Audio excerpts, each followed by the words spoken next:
I came home from work on a Tuesday afternoon to find my mother-in-law sitting in my living room. That wouldn't have been strange, except I'd never given Barbara a key. Except my husband was at work. Except when I walked through the door, she was holding a trash bag, and my mother's urn was missing from the mantel. "What are you doing here?" I asked, my voice steady despite the ice forming in my veins. "How did you get in?" Barbara smiled. That cold, satisfied smile I'd come to know too well over 3 years of marriage. "I let myself in, dear. This house needed a proper cleaning. So much clutter." "Where's my mother's urn?" I said, the words coming out strangled. "That dreadful thing?" Barbara's smile widened. "I threw it away. It was tacky, sitting there on the mantel like some kind of shrine. This is my son's house. It should reflect the Caldwell family, not your past." She'd thrown away my mother's ashes. My mother, who died of cancer 2 years ago, whose remains I'd kept in a beautiful ceramic urn, the last physical piece of her I had left. Barbara had thrown her in the trash like garbage. I pulled out my phone and made one call. Just one. And that single call unraveled Barbara Caldwell's entire life in ways she never saw coming. Because what Barbara didn't know, what she'd never bothered to learn, was that I wasn't just a grieving daughter. I was a former prosecutor who knew exactly how the law worked, and breaking into someone's home and destroying their property wasn't just rude. It was multiple felonies. By the time I was done, Barbara lost her job, her reputation, her standing in her precious country club, and her relationship with her son, all because she couldn't resist breaking into my house and throwing away the one thing I treasured most.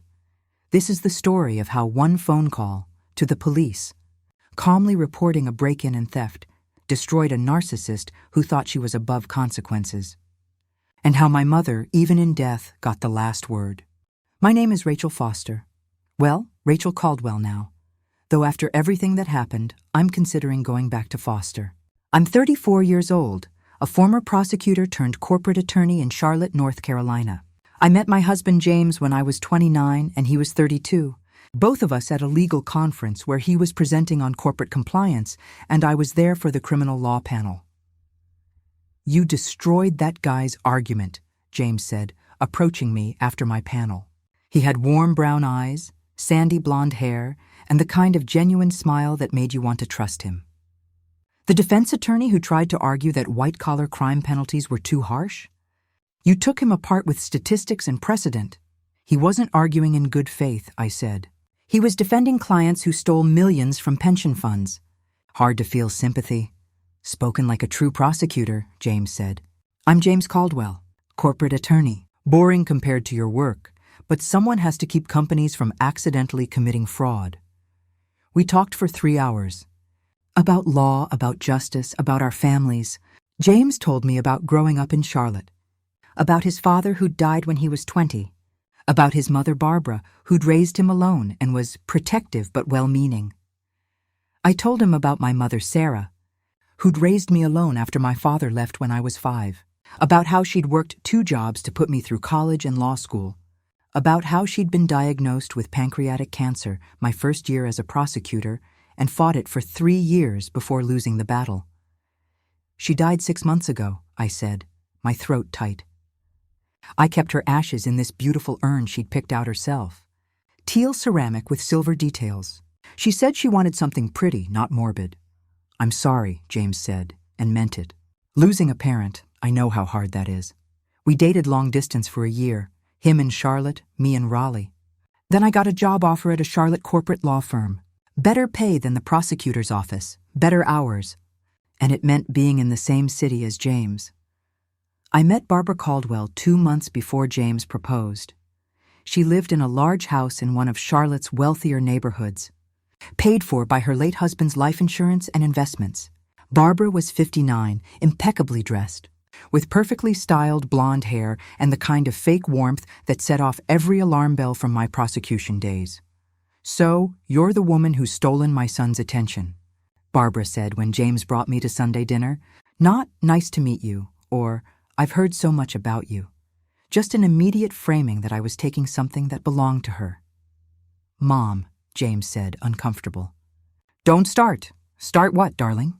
"I'm just being honest. You used to call me every day. Now I'm lucky if I hear from you twice a week. Someone's been occupying your time. I'm busy with work, James said.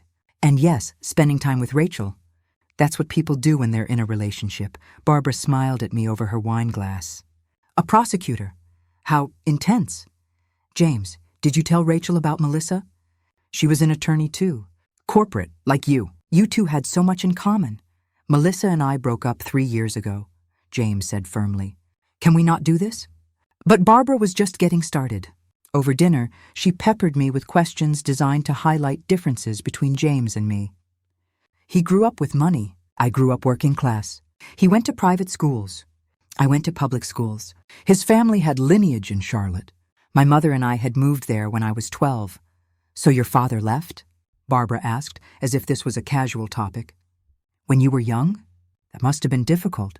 It was, I said evenly. But my mother more than made up for it. I'm sure she did her best, Barbara said with that particular tone that suggested her best wasn't good enough. Single mothers have such challenges. The statistics on children from broken homes are quite concerning. Barbara, James warned. I'm just making conversation, James. Surely Rachel knows the statistics. She was a prosecutor. She must have seen plenty of cases from broken homes. I'd dealt with worse in courtrooms. I kept my composure, finished dinner, and waited until we were in James's car to say anything. Your mother doesn't like me. She doesn't like anyone I date, James said tiredly. She didn't like Melissa either, even though she pretends she did now. Mom is protective, possessive. She thinks no one is good enough for me. She thinks I'm not good enough because I'm working class. She thinks everyone is working class compared to her. James said, Rachel, I'm sorry.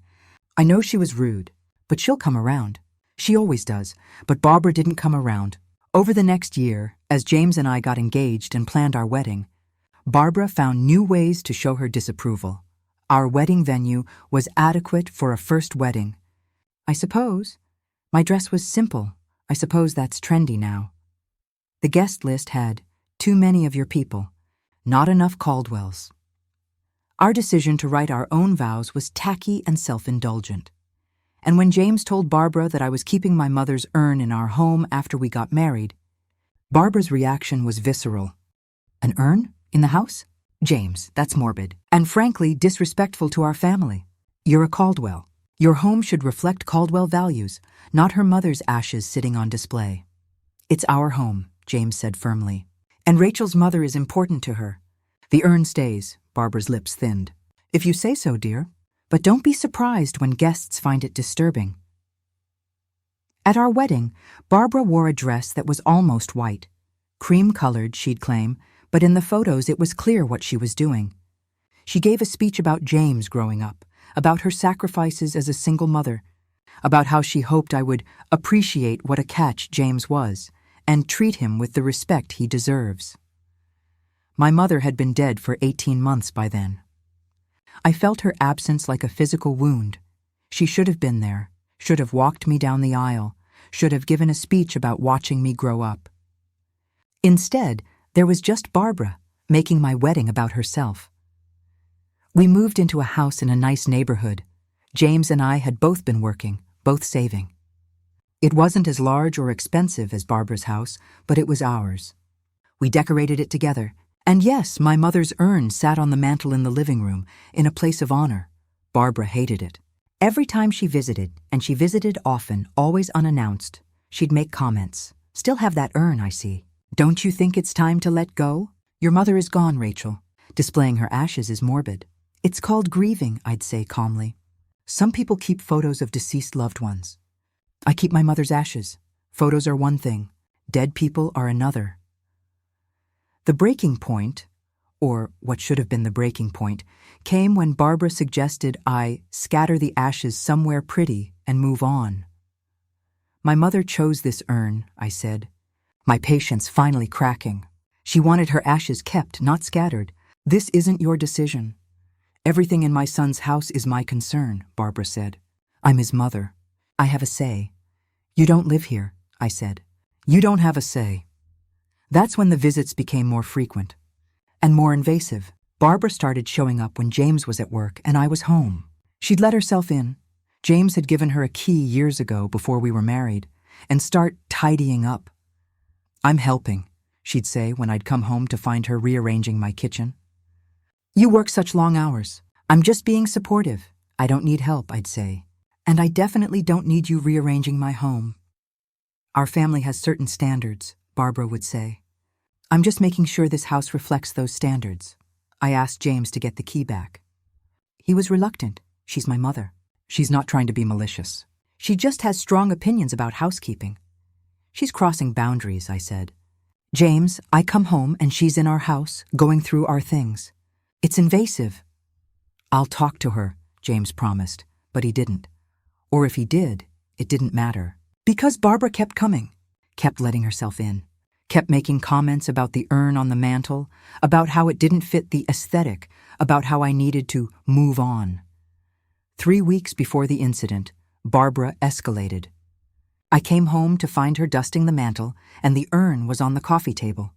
"What are you doing?" I asked, fear spiking through me. "Dusting," Barbara said. This mantel was filthy. And that urn, I was thinking, there are much prettier urns available.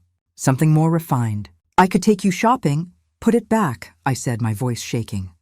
"Right now. Put my mother back on the mantel." Barbara looked at me with something like pity. "You're being emotional. It's just a container, Rachel. Your mother isn't in there anymore. It's just ashes. It's my mother," I said, voice rising. "Put her back, now." Barbara sighed dramatically but returned the urn to the mantel. "You really need to work on your grief, dear. This attachment isn't healthy. After she left, I called James at work. Your mother tried to take my mother's urn. She moved it, talked about replacing it. James, this has to stop. Get the key back, now." "I'll handle it," James said. "I promise, Rachel. I'll talk to her seriously this time." But he didn't. He didn't want to upset her. He needed to find the right time. He was worried about her reaction. And while he was worrying about his mother's feelings, Barbara made her move. 3 weeks later, on a Tuesday afternoon, I left work early. Court had settled, and I had no afternoon meetings. I drove home, looking forward to a quiet evening, maybe ordering takeout, watching something mindless on TV. I unlocked my front door and found Barbara in my living room. And the mantel was empty. The moment I saw the empty mantel, time seemed to stop. The teal ceramic urn with silver details. The urn my mother had picked out herself 3 years ago when she knew the cancer was winning. The urn that held all that remained of the woman who'd raised me alone. It was gone, and Barbara was standing in my living room, holding a black trash bag, wearing cleaning gloves and that satisfied smile that made my blood run cold. "What are you doing here?" I said, forcing my voice to stay level. "How did you get in?" "I used my key, dear," Barbara said, as if this was completely normal. "James gave it to me years ago, and I decided it was time for a proper cleaning. This house has been needing my attention." My eyes went back to the empty mantel, to the spot where my mother had sat for 2 years. "Where is my mother's urn?" Barbara's smile widened slightly. "That dreadful thing?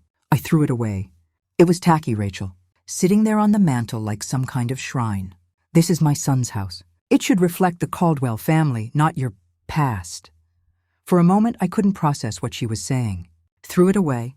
She'd thrown away my mother's ashes. My mother. The woman who'd worked 2 jobs to raise me. Who'd put me through college and law school. Who'd fought cancer for 3 years with grace and humor. Who'd picked out that urn carefully, saying, "I want something beautiful, not sad. Something you'll want to look at, not hide." Barbara had thrown her in the trash. "Where?" I said, my voice coming out strangled. "Where did you throw it?" "In the garbage, of course," Barbara said, gesturing to the trash bag in her hand. "It's probably already been collected. The truck came through about 20 minutes ago. Such efficient service in this neighborhood. She'd timed it. She'd deliberately waited until trash day, until the truck had come so I couldn't retrieve it. This wasn't impulse. This was planned. I pulled out my phone. "What are you doing?" Barbara asked, her smile faltering slightly. "Calling the police," I said, voice steady now. Professional. The prosecutor voice that had sent dozens of criminals to prison. "You broke into my house. You destroyed my property. You disposed of human remains without authorization. That's breaking and entering, destruction of property, and illegal disposal of human remains. All felonies in North Carolina." Barbara laughed. "Don't be ridiculous. I didn't break in, I have a key. And it's just ashes, Rachel. You're being hysterical. Having a key doesn't give you legal right of entry if you're not authorized to be here, I said, already dialing 911. James giving you a key years ago doesn't constitute ongoing permission to enter at will. And destroying my property, regardless of what you think about its value, is a crime. As is disposing of human remains. You're not seriously calling the police, Barbara said, her smile completely gone now. Over an urn? Rachel, be reasonable. I'll buy you a new one, a nicer one. You're overreacting, the 911 operator answered. 911, what's your emergency? I'm calling to report a break-in in progress, I said calmly. The intruder is still in my home. She has destroyed valuable property and illegally disposed of human remains. Barbara's face went white. Rachel, hang up the phone. This is absurd. I'm James's mother. You can't have me arrested. I gave the operator my address. Confirmed that I was safe, that the intruder was unarmed but refusing to leave. Explained that I was an attorney and understood exactly what I was reporting. Don't leave the house, I told Barbara, my voice cold. You're going to wait right there for the police. And if you try to leave, I'll add fleeing the scene to the charges. This is insane, Barbara said, finally showing real fear. James will never forgive you for this. James isn't here, I said. And you threw away my dead mother's ashes. So forgiveness isn't really on my mind right now. The police arrived within 10 minutes. 2 officers, 1 male, 1 female, professional and calm. I met them at the door, showed my ID, explained the situation in clear legal terms. I came home from work to find Barbara Caldwell in my home without my permission. She gained entry using a key given to her by my husband years ago, but she has no current authorization to enter this property. While here, she destroyed a ceramic urn containing my deceased mother's remains and disposed of said remains in the trash, which was subsequently collected by Waste Management. The female officer's expression hardened. She threw away your mother's ashes? Yes, deliberately. She admits it freely. Barbara, who'd been hovering in the living room doorway, finally spoke up. This is a family matter. I'm her mother-in-law. She's blowing this out of proportion. It was just an old urn. It contained human remains, I said, my voice cutting. My mother's remains, which she disposed of without authorization. That's illegal in North Carolina, regardless of our relationship. The male officer turned to Barbara. Ma'am, is it true you disposed of an urn containing human remains? It was just sitting there, Barbara said defensively. Taking up space? Making the room look morbid. I was helping clean. Did Mrs. Caldwell give you permission to be in her home today? I don't need permission. I'm family. I have a key. Having a key doesn't grant you unlimited access, the female officer said. If the homeowner doesn't want you there, and you enter anyway, that's criminal trespass. And disposing of human remains, even cremated remains, without the family's permission is a felony in North Carolina. Barbara's confidence crumbled. This is absurd. Rachel, tell them. Tell them this is a misunderstanding. I was just trying to help. It's not a misunderstanding, I said. You broke into my home. You threw away my mother's ashes. I want to press charges. Ma'am, the male officer said to Barbara, you're going to need to come with us to the station. You're arresting me? Barbara's voice went shrill. Over an urn? This is harassment. I'll sue for false arrest. You disposed of human remains and admitted to it, the female officer said. That's not false arrest. That's a legitimate charge. Please come with us. They didn't handcuff her, not yet. But they escorted her out of my house, put her in the back of the patrol car, and drove away while neighbors watched from windows and yards. I stood in my empty living room, looking at the bare mantel, and started to cry. Not hysterical crying, just quiet, exhausted tears for my mother who'd been treated like garbage, who'd been thrown away like she didn't matter. My phone rang. James! Rachel, what's happening? My mother just called me screaming that you had her. Arrested? What's going on? Your mother broke into our house, I said tiredly. She threw away my mother's ashes. I called the police. She's been arrested for criminal trespass, destruction of property, and illegal disposal of human remains.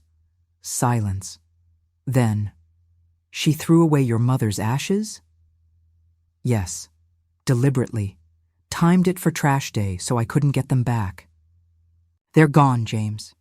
My mother is gone. In a landfill somewhere because your mother decided she didn't like the aesthetic. "Oh my God," James breathed. "Rachel, I'm so sorry. I'm coming home right now." He arrived 30 minutes later, found me, still standing in the living room staring at the empty mantel. "I asked you to get the key back," I said quietly. "I told you she was crossing boundaries. I told you this was escalating, and you kept saying you'd handle it, but you never did. And now my mother is gone."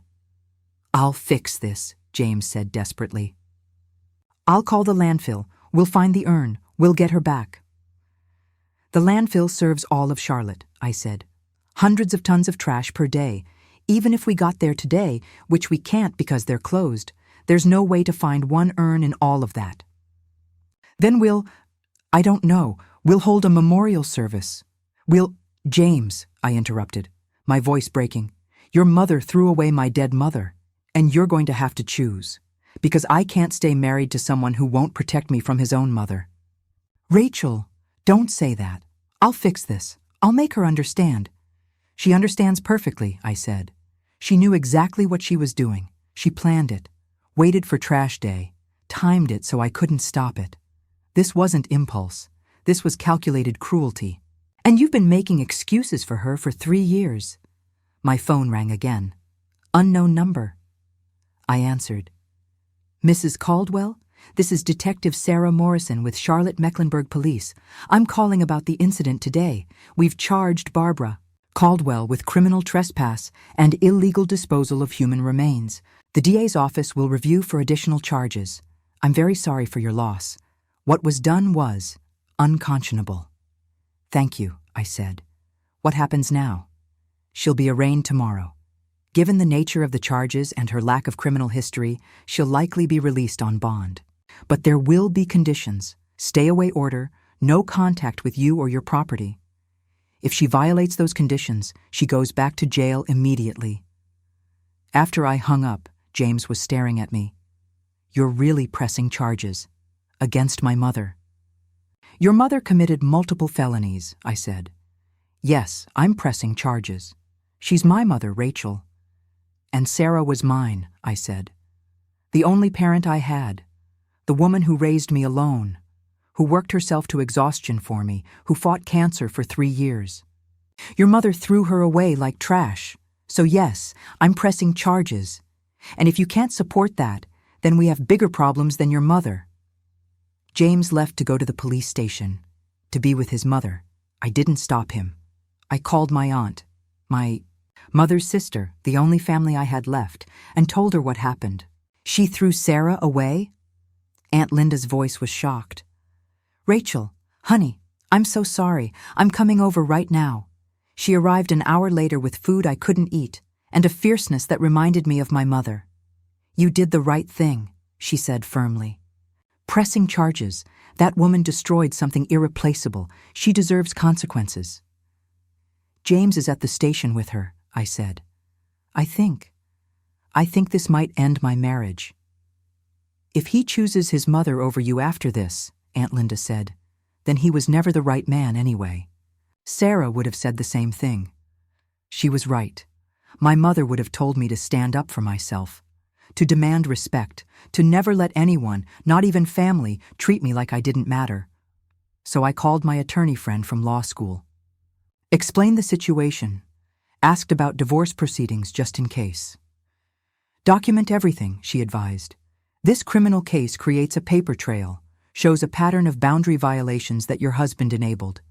If it comes to divorce, you'll have a strong case." James came home at midnight. His mother had been released on bond with conditions. No contact with me, stay away from our property, surrender the house key. "She's devastated," James said. "Rachel, she's my mother. She made a mistake." "She committed a crime," I corrected. "Multiple crimes. Deliberately. This wasn't a mistake. This was malicious destruction."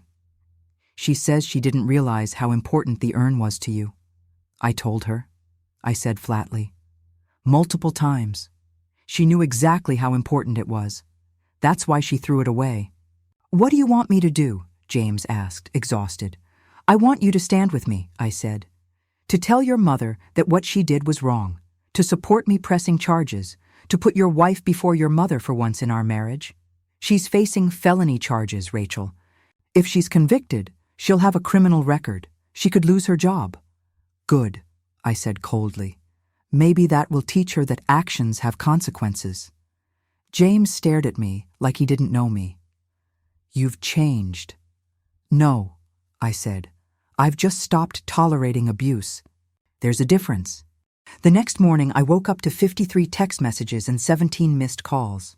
Barbara's friends, James's relatives, people from Barbara's country club, all variations of the same message. How dare I press charges against a grieving mother who'd just been trying to help? You're destroying the family over an accident. Barbara made a mistake. She didn't mean any harm. You're being vindictive and cruel. James should leave you for this. I blocked them all and went to work. I had a job to do, and I'd be damned if I'd let Barbara's flying monkeys intimidate me into dropping charges. At work, my boss called me into his office. Rachel, I heard about what happened. I'm so sorry about your mother's ashes. If you need time off, I need to work, I said. Sitting at home thinking about it won't help. Fair enough. But if you change your mind, let me know. That afternoon, I got a call from the DA's office. Assistant DA Jennifer Walsh, someone I'd worked with during my prosecution days. Rachel, I've been assigned the Caldwell case. I read the police report. I'm so sorry about what happened. Thank you. What's the likelihood of conviction? Hi, Jennifer said. She admitted everything to the police. Admitted disposing of the urn. Admitted entering your home without current permission. And North Carolina takes illegal disposal of human remains seriously. Even cremated remains are legally considered human remains requiring specific handling. What's she looking at if convicted?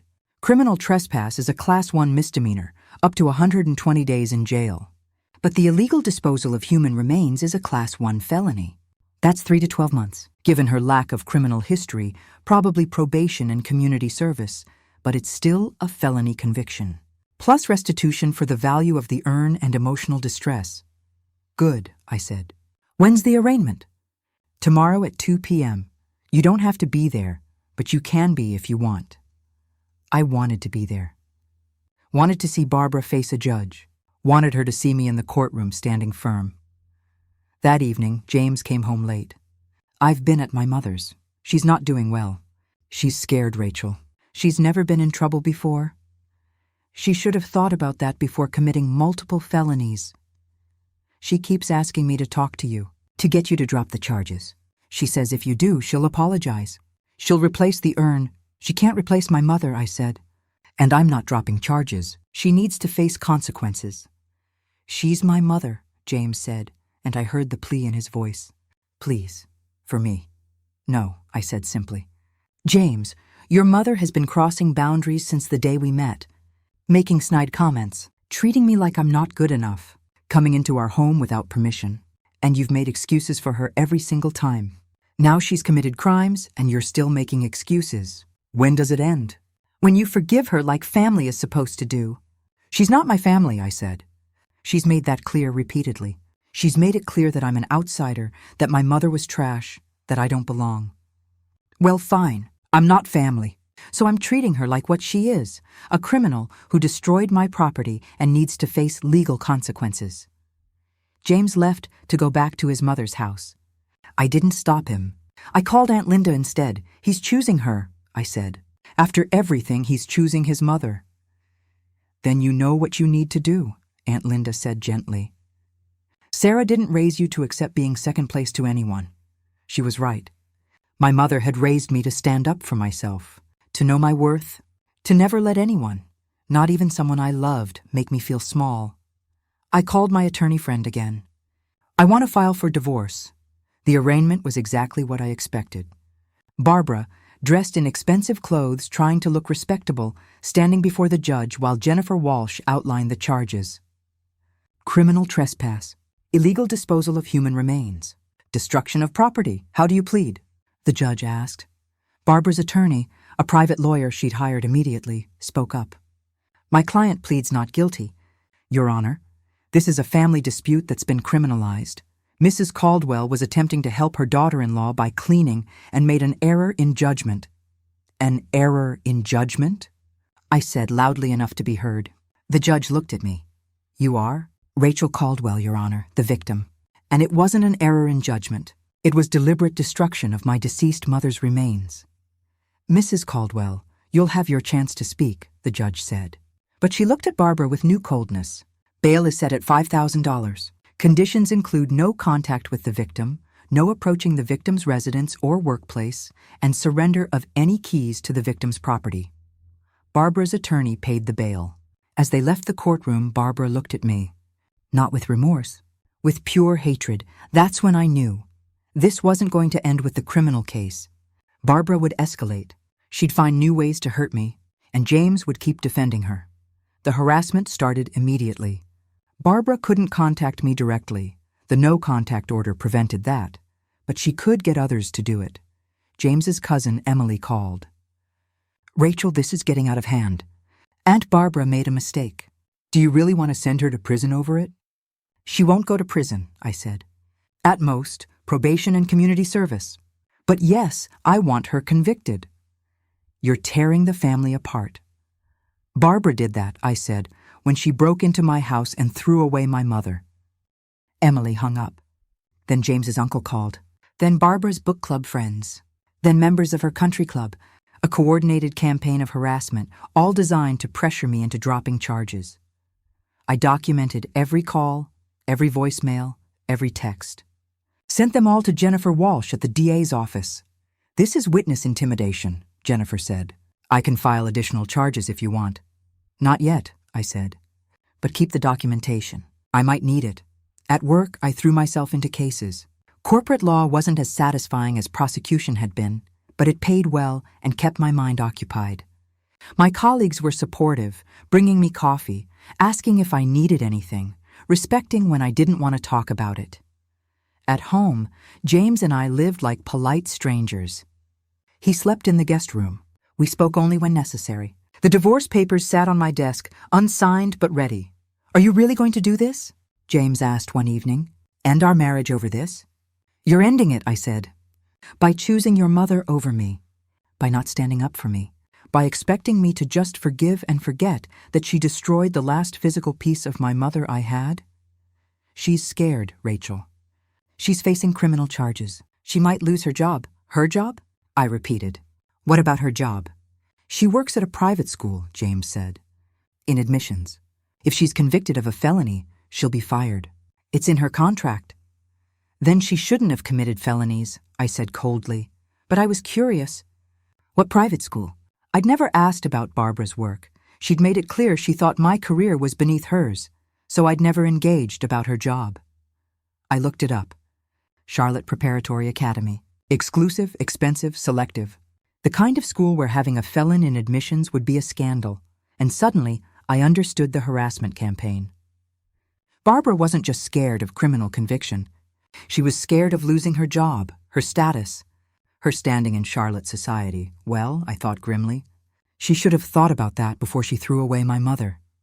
The criminal trial was set for 6 weeks out.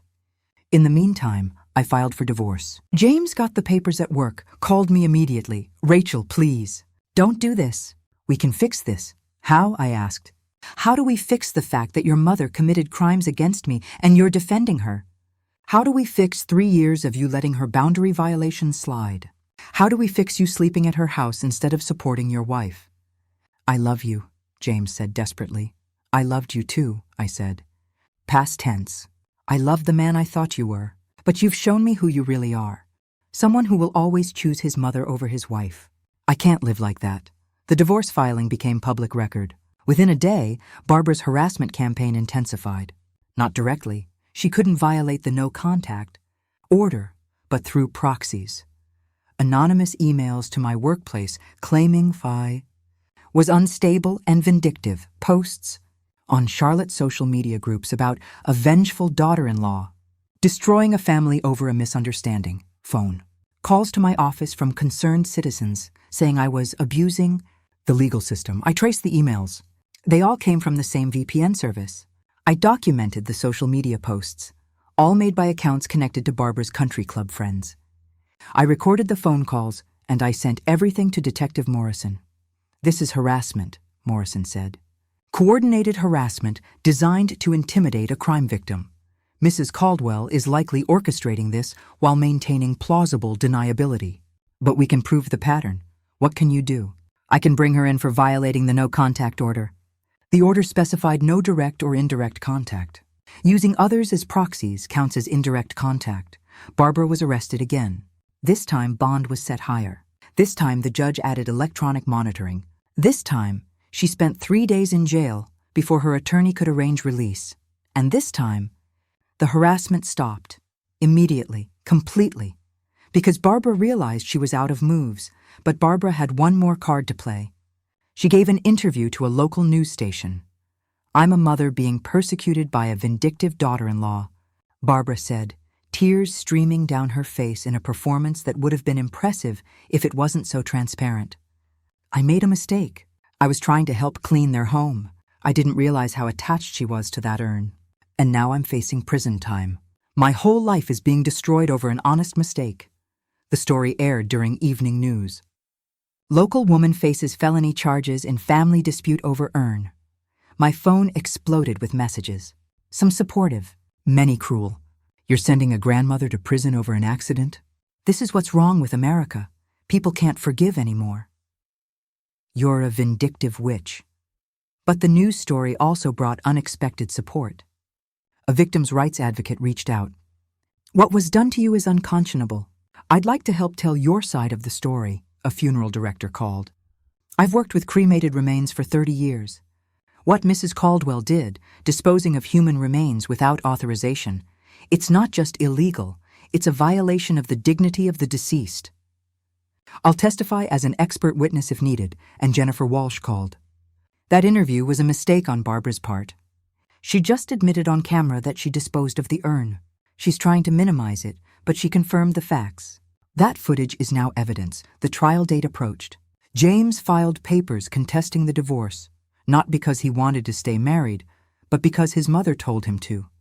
His attorney argued that I was filing during a time of extreme emotional distress and should reconsider. My attorney destroyed that argument. Mrs. Caldwell is filing because her husband has repeatedly chosen his mother over her, because he enabled 3 years of boundary violations, because when his mother committed crimes against his wife, he defended the criminal instead of the victim. That's not emotional distress. That's rational decision-making, the judge agreed. The divorce would proceed. 3 days before the criminal trial, Barbara's attorney approached Jennifer Walsh with a plea deal. "My client will plead guilty to criminal trespass and destruction of property if you drop the felony charge for improper disposal of remains. She'll accept probation, community service, and restitution." "What's the restitution?" I asked Jennifer. "She's offering $5,000 for the value of the urn and emotional distress." "Tell her no," I said.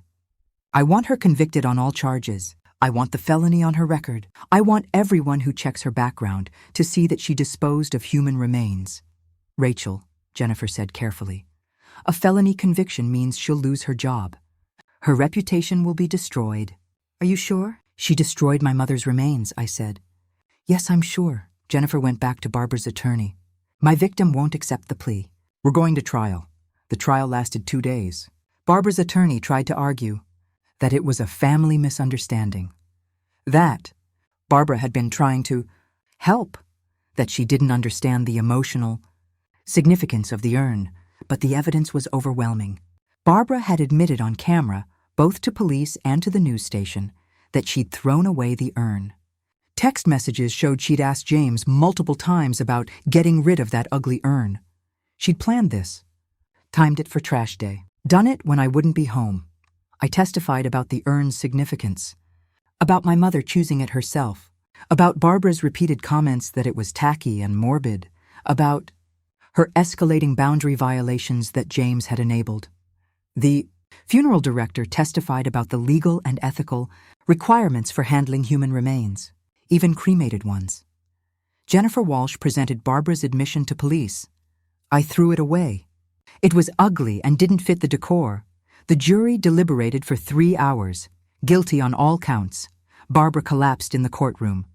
Dramatic, performative, designed for sympathy. The judge was unmoved. "Mrs. Caldwell, you violated your daughter-in-law's home. You destroyed property of immense sentimental value.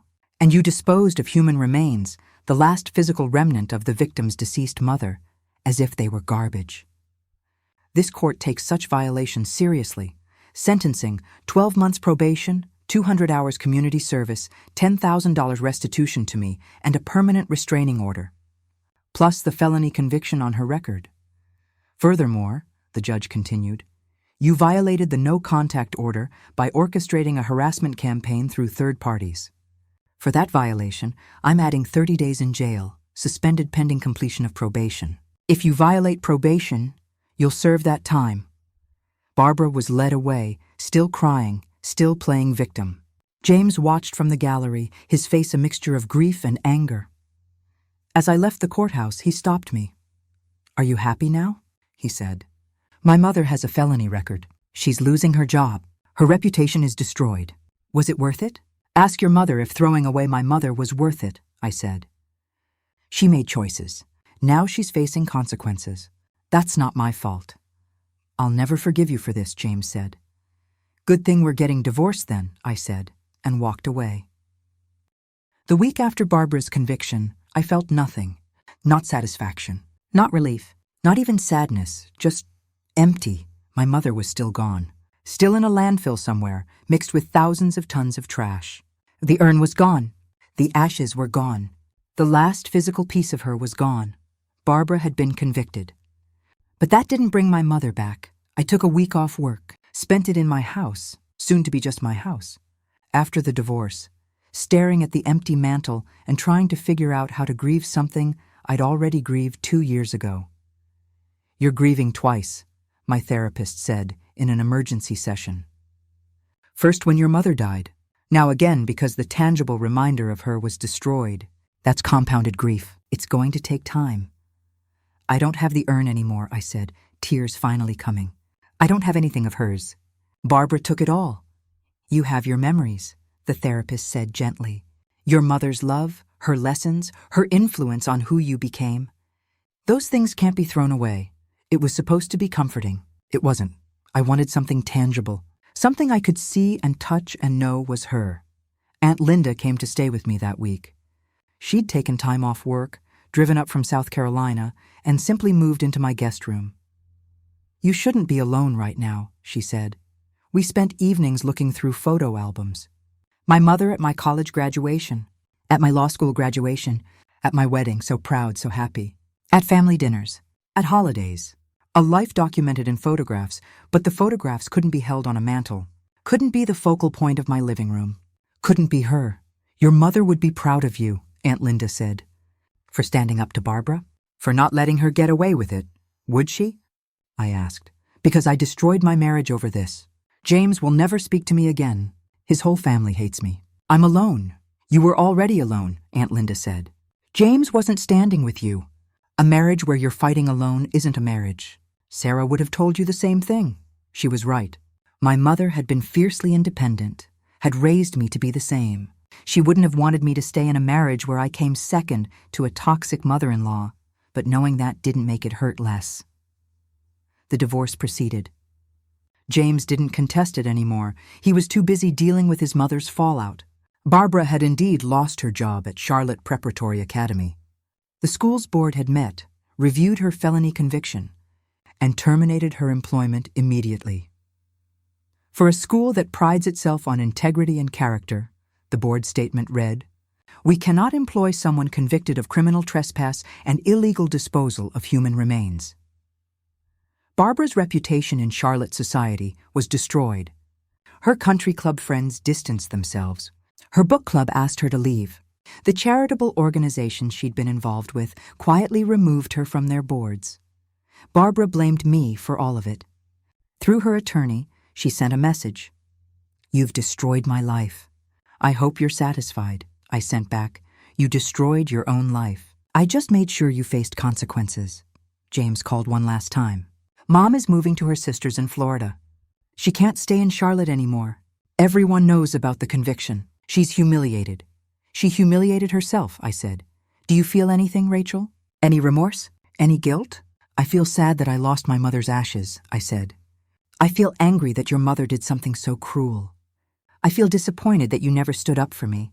But guilt? No, I don't feel guilty for expecting Barbara to face consequences for her actions. You're cold, James said. I'm a prosecutor, I said. I believe in justice. Your mother committed crimes. She was convicted. That's how the system works. After James hung up, I cried. Not for Barbara, not even for my marriage, but for the man I thought James was. The man who'd talked about justice and integrity at that legal conference 5 years ago. The man who'd promised to stand by me through everything. That man never really existed. Or maybe he did once, but his mother's influence had warped him too much to ever be a true partner. The divorce was finalized 3 months after Barbara's conviction. No fault, division of assets fairly straightforward. I kept the house. James didn't want it. Said it had too many bad memories. I didn't argue. I was alone in the house with the empty mantle. 34 years old, divorced, grieving my mother again, and wondering how to move forward. You start by deciding what you want that mantle to hold, Aunt Linda said during one of our phone calls. If you want it empty as a memorial, that's valid. If you want to put something else there, that's valid too. But you get to decide. Barbara doesn't get to decide for you anymore. I thought about it for weeks. About what my mother would want. About how to honor her memory without the ashes. Then I had an idea. I called a local artist who worked with photography and mixed media. I want to create something, I said. A memorial piece. Using photographs of my mother and meaningful objects. Something beautiful. Something she would have loved. The artist met with me, looked through my photos, asked about my mother. She loved teal, I said. That's why she chose a teal urn. And silver. She loved anything sparkly. She had terrible taste. I laughed through tears. But she loved what she loved unapologetically. Tell me about her, the artist said. So I did. I told her about my mother working 2 jobs to raise me, about her humor and her strength, about her fighting cancer with grace, about her picking out that urn and saying she wanted something beautiful, not morbid. She sounds amazing, the artist said. Let's create something amazing for her. It took 6 weeks. The artist created a shadow box, deep, professional, museum quality. Inside, a collage of photos, my mother at different ages, laughing, living, being herself. Around the photos, objects that meant something. Her favorite earrings, a pressed flower from her garden, a page from a book she'd loved, a handwritten recipe card in her handwriting, and the background, teal with silver leaf detailing. Beautiful, sparkly, exactly what my mother would have chosen. It's perfect, I said when I saw it, tears streaming down my face. Where will you hang it? The artist asked. On the mantle, I said. Where she belongs. I hung the shadow box on the wall above the mantle. It was beautiful. It was her. It was everything the urn had been and more, a celebration of her life, not just her death. I took a photo and sent it to Aunt Linda. Mom's back on the mantle, she called immediately, crying. Sarah would have loved that. She absolutely would have loved that. Barbara can't take this away, I said. She can't throw away photographs and memories. She can't destroy this. No, Aunt Linda agreed. She can't. 6 months after the conviction, I'd started to rebuild. I was seeing someone, a fellow attorney named David, who understood demanding careers and didn't flinch when I told him about Barbara. I'd reconnected with friends I'd lost touch with during my marriage. I'd taken up painting as therapy. I was okay. Not thriving yet, but okay. Then I got a call from Detective Morrison. Ms. Foster, Barbara Caldwell has violated her probation. My stomach dropped. How? She returned to Charlotte. Was seen at your neighborhood shopping center. When officers approached her, she claimed she had every right to be there, that the restraining order was unjust, and that she was going to see her son whether you liked it or not. She came back? Yes, she's been arrested for violating probation. The judge is holding a hearing tomorrow. I thought you should know. I called James. We hadn't spoken since the divorce finalized, but he needed to know his mother was going back to jail. I know, James said tiredly. She called me. She's been in Florida for 6 months, and she hated it. Said she needed to come home. I told her not to come back, that she'd be arrested. She didn't listen. Of course she didn't, I said. She never listens. Rachel, the judge is going to send her to jail. Real jail, not just overnight. Can you... No, I said, cutting him off. Don't ask me to speak on her behalf. Don't ask me to help her. She violated probation. She violated the restraining order. She came back to Charlotte to harass me. No, please, James said. She's my mother. And she threw away mine, I said, and hung up. The probation violation hearing was swift. Barbara stood before the same judge who'd sentenced her originally. Mrs. Caldwell, you were given probation on the condition that you complete community service, pay restitution, and abide by a restraining order. You've paid restitution. You completed 80 hours of community service. But you violated the restraining order by returning to Charlotte and approaching the victim's neighborhood. Why? Because I have a right to see my son, Barbara said, that familiar defiance in her voice. That woman destroyed my family. She turned my son against me. She had me convicted of crimes I didn't commit. You were convicted by a jury of your peers based on evidence and your own admissions, the judge interrupted. And the restraining order doesn't prevent you from seeing your son. It prevents you from contacting or approaching Ms. Foster. Your son could visit you in Florida. You chose to violate a court order instead. Florida isn't my home, Barbara said. Charlotte is my home. I've lived here for 40 years. I shouldn't have to leave because she's vindictive. You left because you committed crimes and faced social consequences, the judge said. That's not Ms. Foster's vindictiveness. That's the natural result of your actions. As for violating probation, I have no choice. The suspended jail sentence is now active, 30 days in county jail. After release, you'll complete the remaining community service hours, and the restraining order remains in effect. If you violate it again, I'll add another year. Barbara was led away, still protesting, still blaming me. After the hearing, I stood outside the courthouse and realized something. I felt nothing. No satisfaction, no vindication, just tired. James was waiting by my car. Happy now? He said. My mother is in jail. I didn't send her there, I said. She sent herself by violating probation. This is on her, James, not me. You could have asked the judge for leniency. Why would I do that? She violated a restraining order meant to protect me. She came back to Charlotte specifically to harass me. Why would I show her leniency she's never shown me? Because that's what good people do, James said. They forgive. I'm not interested in being good by your definition, I said. I'm interested in being safe. Your mother has proven repeatedly that she can't be trusted to respect boundaries. So no, I won't ask for leniency. She needs to learn that actions have consequences. She's 60 years old, James said. Sleeping on a jail cot, eating jail food, using a shared bathroom. Do you know what that's doing to her? Do you know what throwing away my dead mother did to me? I countered. Because I don't think you've ever really understood that. Your mother destroyed something irreplaceable. She did it deliberately, cruelly, and without remorse. And you've spent a year and a half defending her instead of acknowledging how devastating that was. I've acknowledged it, James said weakly. No, I said. You've minimized it. You've called it a mistake. You've asked me to forgive and move on. You've never once said, what my mother did was unconscionable, and I stand with you completely. Not once.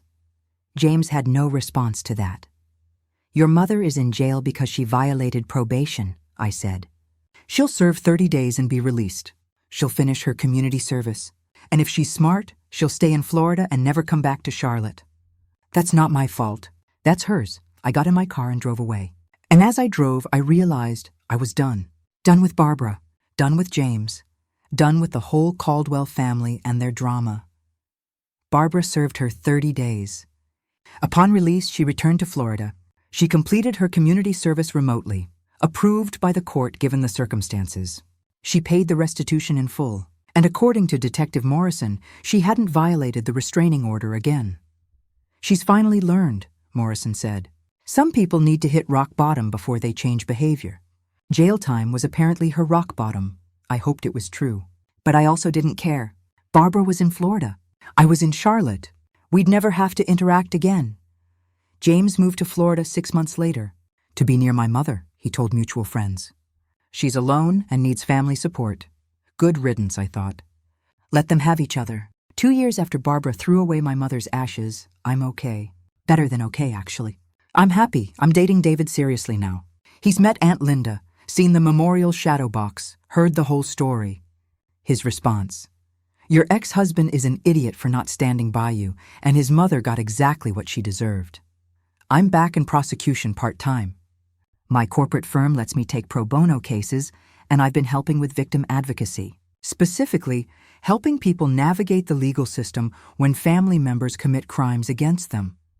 A lot of people don't know they can press charges against relatives, I tell clients. They think family loyalty means tolerating abuse. It doesn't. You have every right to pursue justice, even against family. My mother's memorial shadow box sits above the mantel in my living room. People who visit comment on how beautiful it is, how much personality it has.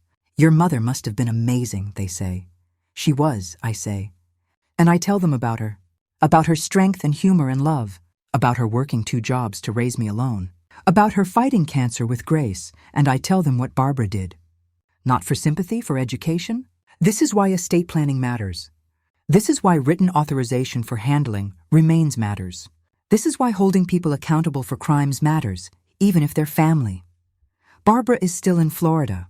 According to James's social media, which I occasionally check, curious despite myself, she's involved with a church group there, volunteers at a food bank, lives a quiet life. Maybe jail changed her. Maybe she learned something. Or maybe she's just performing rehabilitation while still believing she was the victim. I don't care which. She's out of my life. James and I have no contact. The divorce is final, all ties severed. I heard through mutual friends that he's dating someone in Florida. Someone his mother approves of, they said with an eye roll. Good for him. I hope it works out better than our marriage did. I don't regret pressing charges. I don't regret pursuing every legal avenue available. I don't regret letting Barbara face the full consequences of her actions. Some people think you were too harsh, David said recently. That it was just an urn. That family should forgive. Those people don't understand what that urn represented, I said. It wasn't just anything. It was my mother. The last physical piece of her. Barbara knew that. She did it anyway. And people who defend her are essentially saying, I should have accepted that abuse silently. You did the right thing, David said. Standing up for yourself is never wrong. My therapist agrees. You had every right to press charges. What Barbara did wasn't just destruction of property. It was a profound violation of trust, boundaries, and human decency. You didn't overreact. You reacted appropriately to a serious crime. I've learned things from this experience. I've learned that blood relation doesn't excuse abuse. That but family isn't a reason to tolerate crimes. That's standing up for yourself even when it costs you. Relationships is sometimes necessary.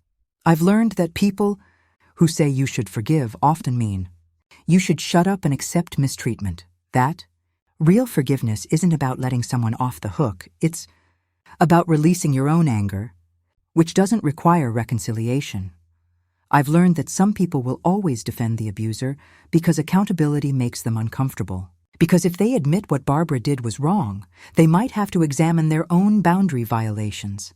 And I've learned that I'm stronger than I thought, that I can lose my mother twice and still survive, that I can divorce someone I loved and rebuild my life, that I can stand alone in a courtroom and demand justice and not flinch when people call me vindictive. Last week, I visited my mother's grave. I go regularly now, more than I did when I had the urn. Having the memorial shadow box somehow makes visits to the grave easier. The shadow box is for daily remembrance. The grave is for deeper connection. Hi, Mom, I said, sitting on the grass beside her headstone. I'm okay. I know you were worried. I laugh because I imagine her worrying even in death. But I'm okay. Better than okay. I tell her about David, about my work, about the memorial shadow box. Barbara tried to erase you, I say, but she couldn't. You're still here. In my memories, in my values, in who I became because you raised me. She threw away ashes. She couldn't throw away you. The wind rustles through the cemetery trees. I imagine it's my mother's response. Approval, love, pride. You would have told me to press charges, I say. You never let anyone push you around. You taught me not to accept mistreatment, so that's what I did. I stood up for you, for us, and I don't regret it. I stay until the sun starts setting, then drive home to my house with the memorial shadow box and David waiting with takeout and plans to watch a movie. This is my life now. Without James, without Barbara, without the Caldwell family and their dysfunction, and it's good. It's peaceful. It's mine. Barbara took my mother's ashes, but she didn't take my mother's memory, didn't take the lessons she taught me, didn't take my ability to stand up for myself and demand respect. She tried to break me. Instead, she lost everything: her job, her reputation, her son, her freedom temporarily, her life in Charlotte. And I'm thriving. People ask if I feel guilty, if I think Barbara suffered enough, if I'd do anything differently. No, and absolutely not. Barbara committed crimes.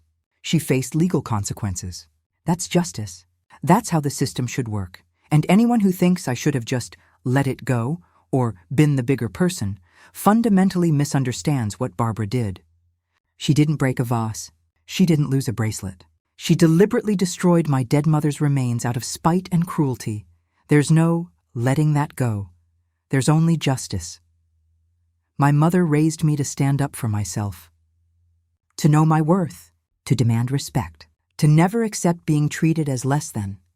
So when Barbara violated our home, destroyed something precious, and expected to face no consequences because family, I did exactly what my mother taught me. I stood up. I demanded justice. I refused to back down, and I won. Barbara's life is smaller now, quieter, far from Charlotte and the society she valued. Living with consequences. My life is fuller, richer, surrounded by people who respect boundaries and treat me with love. In the end, my mother got the last word. The woman Barbara threw away like garbage? She raised a daughter strong enough to make sure Barbara faced justice. That's legacy. That's love. That's victory. And that's something Barbara can never take away.